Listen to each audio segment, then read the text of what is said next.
श्री कृष्ण कहते हैं, जब अज्ञान का अंधकार मिट जाता है तब आत्मा का सच्चा ज्ञान प्रकाशित होता है। ईश्वर के ज्ञान से ही मनुष्य को अपने पूर्व जन्मों की स्मृति और ज्ञान प्राप्त होता है। श्री कृष्ण कहते हैं, सही और गलत के बीच अंतर करने की क्षमता विवेक से आती है और इसे साधना से बढ़ाया जा सकता है। श्री कृष्ण कहते हैं, बाहरी संसार में भटकने के बजाय आत्मा की खोज करो, क्योंकि सच्चा ज्ञान भीतर ही है। श्री कृष्ण कहते हैं, आत्मदर्शन का अर्थ है अपने वास्तविक स्वरूप को पहचानना और उससे जुड़ना। श्री कृष्ण कहते हैं, कठिन परिस्थितियों में भी धैर्यपूर्वक और विवेकपूर्ण निर्णय लेने की क्षमता आवश्यक है। अपने कार्यों और कर्तव्यों में निष्ठा से जुड़ना चाहिए, इससे मानसिक स्थिरता आती है। श्री कृष्ण कहते हैं, सच्चे संकल्प से ही महान कार्यों को पूरा किया जा सकता है। अपने जीवन को ईश्वर के चरणों में समर्पित करने से ही सच्ची शांति प्राप्त होती है। श्री कृष्ण कहते हैं, मन के संतुलन से ही व्यक्ति जीवन की समस्याओं का सामना कर सकता है। श्री कृष्ण कहते हैं, जीवन में निरंतर संघर्ष करते रहना चाहिए, क्योंकि यही विकास का मार्ग है।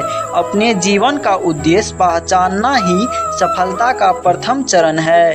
श्री कृष्ण कहते हैं, समय बहुत मूल्यवान है, इसलिए इसे सही दिशा में उपयोग करना चाहिए। कठिनाइयों का सामना धैर्य और आशावाद से करना चाहिए, क्योंकि समय के साथ सब ठीक होता है। श्री कृष्ण कहते हैं, स्वाभिमान और विनम्रता दोनों जीवन में आवश्यक है, इनका संतुलन बनाए रखना चाहिए। श्री कृष्ण कहते हैं, क्रोध व्यक्ति को अंधा बना देता है, इसलिए क्रोध का त्याग करना आवश्यक है। लोभ और लालच से जीवन में दुख और असंतोष पैदा होते हैं, इन्हें त्यागना चाहिए। श्री कृष्ण कहते हैं, सुख और दुख दोनों जीवन के हिस्से हैं, इन्हें समान दृष्टि से देखना चाहिए। श्री कृष्ण कहते हैं, मुँह से व्यक्ति अपने धर्म और कर्तव्य से भटकता है, इसलिए इसे त्यागना आवश्यक है। श्री कृष्ण कहते हैं, चिंता मनुष्य की सबसे बड़ी शत्रु है, इसे ध्यान और योग से नियंत्रित किया जा सकता है। श्री कृष्ण कहते हैं, परिवार और समाज के प्रति अपने कर्तव्यों का पालन करना जीवन का महत्वपूर्ण हिस्सा है। श्री कृष्ण कहते हैं, अपने स्वार्थ से ऊपर उठकर दूसरों की भलाई के लिए कार्य करना चाहिए। श्री कृष्ण कहते हैं, समाज में दया और करुणा का भाव रखना चाहिए, इससे सामंजस्य बना रहता है। सच्चे मित्र वही है जो हमें सही मार्ग दिखाते हैं और कठिन समय में साथ देते हैं। श्री कृष्ण कहते हैं, समाज में सदाचार और नैतिकता का पालन करना चाहिए, क्योंकि इससे समाज और परिवार में शांति बनी रहती है। श्री कृष्ण कहते हैं, जीवन का उद्देश्य धर्म, अर्थ, काम और मोक्ष को प्राप्त करना है। जीवन का अंतिम लक्ष्य आत्मा की उन्नति और मोक्ष प्राप्त करना है। सच्ची शांति और संतोष आंतरिक उन्नति से प्राप्त होते हैं, बाहरी साधनों से नहीं। श्री कृष्ण कहते हैं, भौतिक वस्तुओं और संबंधों में अनासक्ति का भाव रखना चाहिए, क्योंकि यह संसार क्षणिक है। श्री कृष्ण कहते हैं, जीवन के हर एक कार्य में ईश्वर को समर्पित कर देना ही सच्ची भक्ति और मोक्ष का मार्ग है। श्री कृष्ण कहते हैं, भगवान सबके दिलों में वास करते हैं, सबको अपने मन से देखना चाहिए। श्री कृष्ण कहते हैं, जो व्यक्ति केवल ईश्वर की भक्ति में लीन रहता है, उसे मोक्ष की प्राप्ति होती है। हर कर्म को ईश्वर को अर्पित करने से ही व्यक्ति की आत्मा शुद्ध होती है। श्री कृष्ण कहते हैं, हर जीव में ईश्वर का अंश विद्यमान है, इसलिए सभी का आदर और सम्मान करना चाहिए। श्री कृष्ण कहते हैं, भगवान की भक्ति के 9 प्रकार है। श्रवण, कीर्तन, स्मरण, पाद सेवन, अर्चन, वंदन, दास्य, सख्य और आत्मनिवेदन। श्री कृष्ण कहते हैं पारिवारिक और सामाजिक रिश्तों में संतुलन बनाए रखना चाहिए, इससे जीवन में सामंजस्य आता है। श्री कृष्ण कहते हैं समाज और परिवार की सेवा से व्यक्ति का आत्मिक और सामाजिक विकास होता है। जाति, धर्म या किसी भी प्रकार के भेदभाव के बिना सभी के प्रति समान दृष्टि रखनी चाहिए।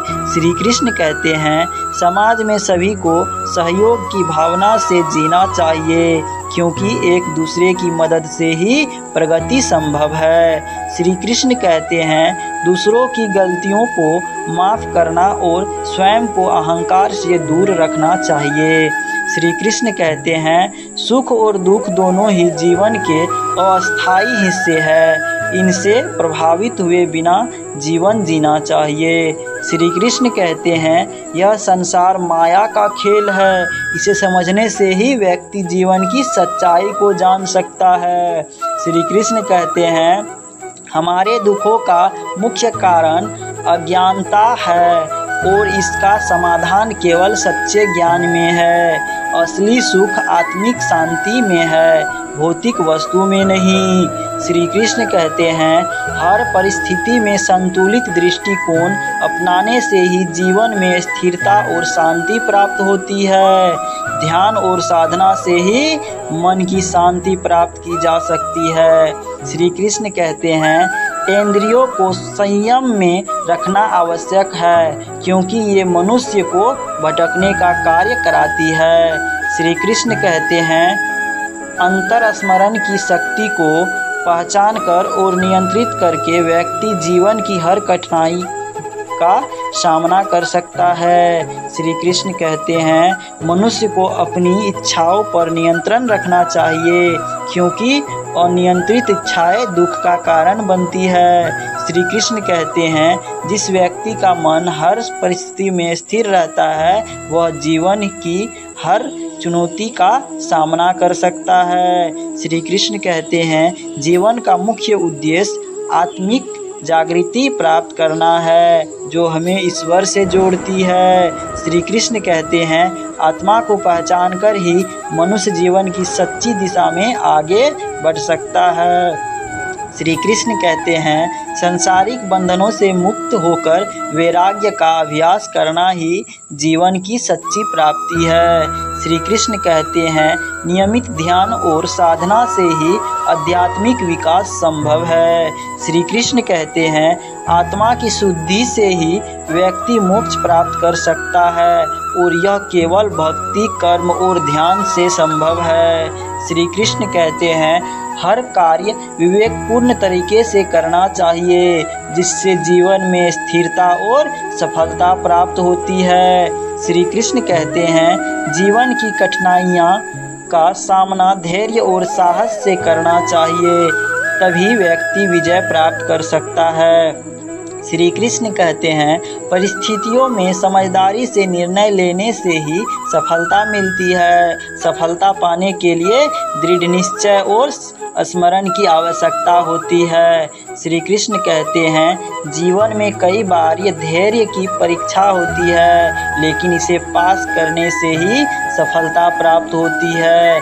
जीवन का मुख्य उद्देश्य आत्मा को शुद्ध करना और मोक्ष प्राप्त करना है। श्री कृष्ण कहते हैं अपने स्वाभाविक गुणों का पालन करना ही सच्ची धार्मिकता है। धर्म का पालन करके ही व्यक्ति जीवन में सच्ची सफलता प्राप्त कर सकता है।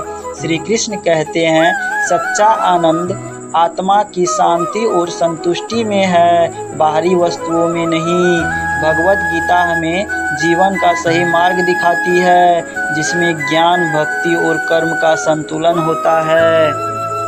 इसी प्रकार के श्री कृष्ण के कोट्स के लिए हमारे चैनल को सब्सक्राइब कर लीजिए। अगर आप पेज पे देख रहे हैं तो पेज को फॉलो कर लीजिए और वीडियो को लाइक एवं शेयर करें तथा कमेंट में बताएं कि वीडियो आपको कैसा लगा।